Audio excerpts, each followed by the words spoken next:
Траншейлер болуп атабы, а? Да, траншея. Мындай бетонирование же, алды. Жоқ, БНС-та бар.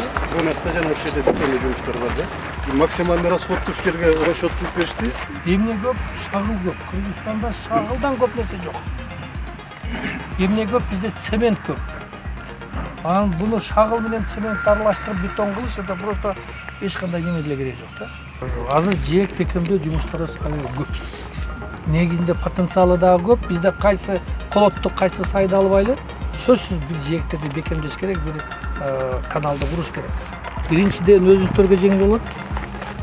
Потом себестоимость эсептейсиздер логистика жагынан. Обаякы алыстан ташып, рваный каменди обаякы экскаваторду кыйнап чыгарып, аяктан кузовду бекитип, бияка чейин алып келдирип, толтура да, жерде укладка кылып.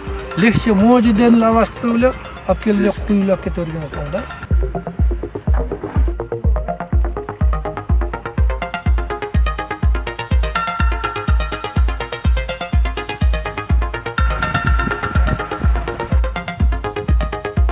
Жогору жакта экен.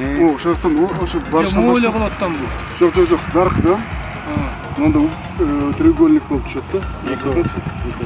Тиги жерде БСР бар булар. Ошо БСРди алыш керек деп аткан. Мен селекозун. Ошол жака проект менен түшүрүптүр.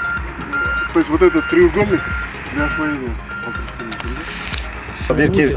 Полностью комплект. Мини-2 комплект алышыңыз керек. Производительность. Сколько вам требуется?